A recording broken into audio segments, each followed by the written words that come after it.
Sports day ആണ് കേട്ടോ കോളേജിൽ നമ്മളെ ലാസ്റ്റ് സ്പോർട്സ് ആണ്. അതുകൊണ്ട് തന്നെ ഒന്നിനും കൂടുന്നൊന്നുമില്ലെങ്കിൽ വെറുതെ പോയിട്ട് വരാൻ വിചാരിച്ചു. എത്താൻ കുറച്ച് വൈകിയുണ്ട്. 100 മീറ്ററിന്റെ എല്ലാം കഴിഞ്ഞിട്ടുണ്ടായി. അത് കഴിഞ്ഞാൽ അടുപ്പം പിള്ളേർ 100 മീറ്ററിന്റെ ഓട്ടം തുടങ്ങി.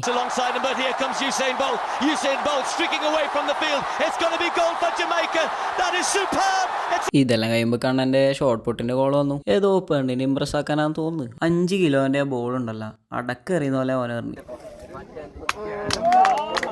കുറേ കാലമായി വെജ് ബിരിയാണി കഴിച്ചിട്ട്, അതുകൊണ്ട് ഉച്ചക്ക് ബിരിയാണിനെ കഴിച്ചു. അതും കഴിഞ്ഞ് വന്ന് 200 മീറ്ററിന് ഓടാനും കൂടി ഇവരല്ലേ ഇനി എന്റെ കൂടെ ഓടിയിട്ട് തോക്കണ്ട വെച്ചിട്ട് ഞാൻ വിട്ടോടുത്തു. അതുകൊണ്ട് തന്നെ 7 ഓടിയിട്ട് 6ാമത് ഞാനെത്തി. ഓട്ടത്തിന്റെ ക്ഷീണം മാറാൻ ഓരോ ഐസ്ക്രീം തിന്നിട്ടാ നമ്മ.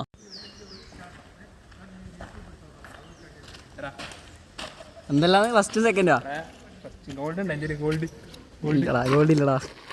ഇവനൊരു ഗോൾഡും സിൽവറും കിട്ടിയ സന്തോഷത്തിൽ എനക്കൊരു ചായയും മേടിച്ചു തന്നു. തിന്നു കഴിഞ്ഞിട്ട് പറയുന്നത് പൈസ ജീപ്പേ ആക്കാൻ. ഇനിയിപ്പോ നേരെ വീട്ടിലേക്ക്.